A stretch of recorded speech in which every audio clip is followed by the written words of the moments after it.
also like to make a contribution. I would like to acknowledge the Chair of the Royal Commission into Defence and Veteran Suicide, Mr Nick Kaldas, and his fellow Commissioners, Dr Peggy Brown and the Honourable James Douglas. I thank them for their work, for their empathy, and for delivering a report that will make real change and lasting change, hopefully, as long as our government can find its courage with both hands and implement their recommendations in full. In full. Not a piecemeal cherry-picking exercise that is run or influenced by Defence to keep the top brass or their mates in a job. Defence's mission and purpose is to defend Australia and its national interests and to advance Australia's security and prosperity.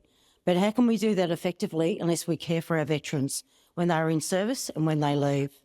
I called for a Royal Commission in my first speech in the Senate in 2014, and in the years that followed we called on the Australian public to back us in the fight, and millions of Australians had our backs. We ran ads in marginal seats, we organised rallies, and we started petitions.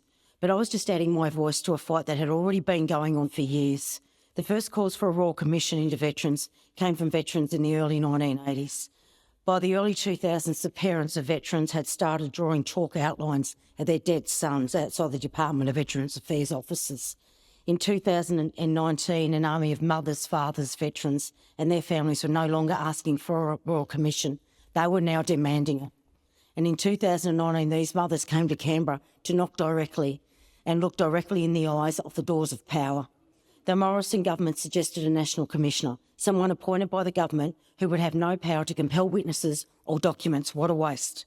The National RSL and the usual suspects backed in the idea of a National Commissioner and said that there was no need for a Royal Commission. Nothing to see here, at least nothing that they could have had control over. And I'm calling out the National President of the RSL, Greg Mellick, today. You did nothing to stand up for us. We've asked you to resign for months. Now resign. These mothers and other veterans had been warned that they would be resisted and were given full support from the Vietnam veterans who had been living with DVA's poor record of supporting veterans for years. Finally, on the 8th of July 2021, the Morrison government announced a Royal Commission into Defence and Veteran Suicide. It was a victory for all those mothers, those veterans and those families. The Royal Commission's work had just begun. There was relief, but there was also dread, because each one of these Australians would now have to revisit their trauma when they were told their story, when they had to retell their stories to the commissioners. In the interim report, the commissioners noted that there had been numerous reports and inquiries done since 2000 that are relevant to the topics of suicide and suicidality among serving and ex-serving ADF members. They identified over 57 previous reports and more than 750 recommendations, while acknowledging that many of these reports and inquiries were about discrete topics. The commissioners noted their dismay at the lack of response by the Australian government's previous recommendations. I share that dismay and the lack of action, as do veterans right across the country. When the Royal Commission was established, there were at least 1,600 deaths by suicide between 1997 and 2020 that we know of. That's more than 20 times the number killed in active duty over roughly the same amount of time. These numbers do not include serving and ex-serving members whose deaths were not officially recorded as a suicide. I'm aware of cases where veterans have ended their lives in car accidents, making a last-ditch sacrifice so any life insurance they may have had could still be claimed by their families. On August the 11th, the Commissioners released their interim report, and their number one recommendation was harmonising the veteran compensation and rehabilitation legislation. The Commissioners made it quite clear that Australia's veterans compensation and rehabilitation system was too complicated, that it impacted on the mental health of some veterans, both serving and ex-serving ADF members, and was at times a contributing factor to veterans ending their own lives. I think you would be hard-pressed to find a veteran that didn't agree. I remember fighting my way through the dark forest of rules and regulations. It was a very dark, isolating place. I have to say the legislation to harmonise the compensation is a little late, but a little late than never. Minister Keogh, I do believe, is trying to act quickly on this, and that legislation should be close to and ready for Parliament. Although I'm sure it won't be perfect, there is no choice but to move forward and trust that the Minister will smooth out any bumps along the road. And I can assure you I'll be holding him accountable, and I'll be making aware of them as soon as I am. The second recommendation was to eliminate the backlog of claims. On this, I have to say the Department of Veterans Affairs is working hard to get these resolved. Despite some claims moving at a faster pace, there are still others lagging behind. As one advocate put it to me, it's a patchwork. That's because some of these claims fall under multiple pieces of legislation. The harmonisation will hopefully help alleviate this. But for some people who have literally been waiting for years, this cannot come soon enough. As you can imagine, I have spent a great deal of time thinking about how departments of Veterans Affairs and Defence charged with the care of veterans has so utterly failed to support these Australians who were prepared to make the ultimate sacrifice for their country. It's a problem with the culture, a culture that reflexively protects the institution instead of protecting its people. In September 2023, in Suicide Prevention Week, Commissioner Kaldas called out this culture. 2 years into a Royal Commission, the defence establishment was still dragging its feet. Commissioner Kaldas told the assembled journalists at the National Press Club that veterans were still being driven to suicide 2 years after the Royal Commission was launched. In Mr Kaldas's words, and I quote, "Defence's approach to investigating and reporting on suicides has progressed at a snail's pace," end quote, a pace most veterans would be aware of.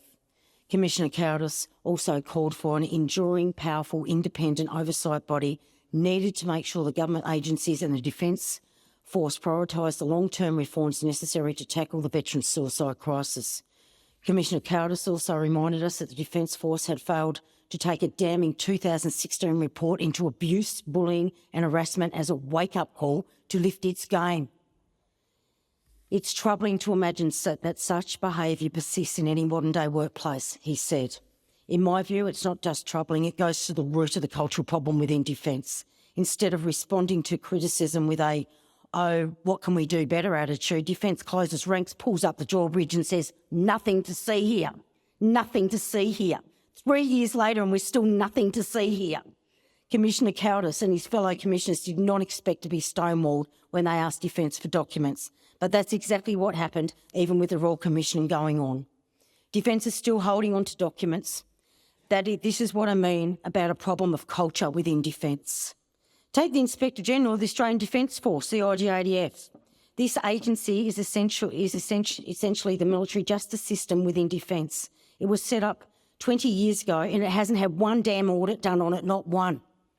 When I pushed for the Australian National Audit Office to do an audit, the Secretary of the Defence, Greg Moriarty, picked up the phone, had a little chat to the Australian National Audit Office, and then they decided they weren't going to do that. That's how not independent your Australian National Audit Office is today.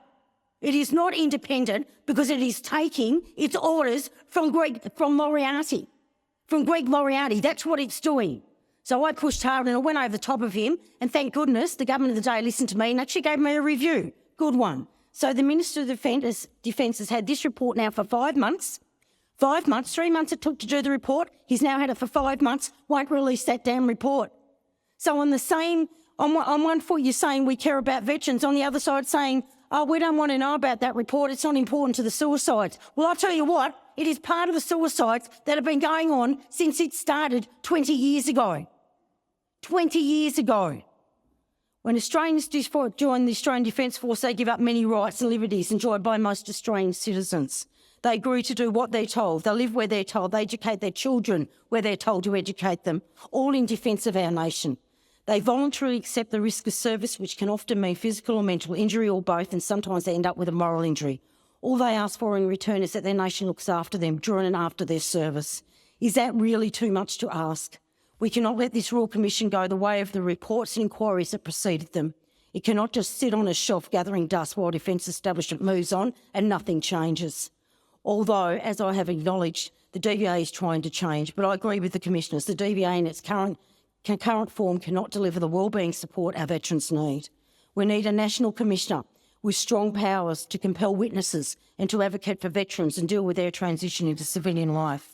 Just because a veteran has a physical injury, it doesn't mean they are less capable of service. You can't tell me that just because you've lost a limb, you couldn't work as an admin clerk. That's rubbish. An excuse to throw them out instead of finding reasons to keep them in. That is half the battle, and a battle that needs to be won. The world is more unpredictable than ever, and we have never needed a stronger defence force than we do today. But veterans are leaving and no one wants to join. Who would want to join an organisation that treats its workforce with such contempt? I call on the Minister, the Government and Defence leaders to honour the work of the Commission and to honour the sacrifice of all veterans and mothers and fathers and families who have worked so hard to make this happen. Don't just honour them on Anzac Day. Honour and care for them 365 days a year. Putting it so quite simply, we owe them, and we will always owe them. Our dedication to them must match their dedication and service to this country. I seek leave to continue my remarks.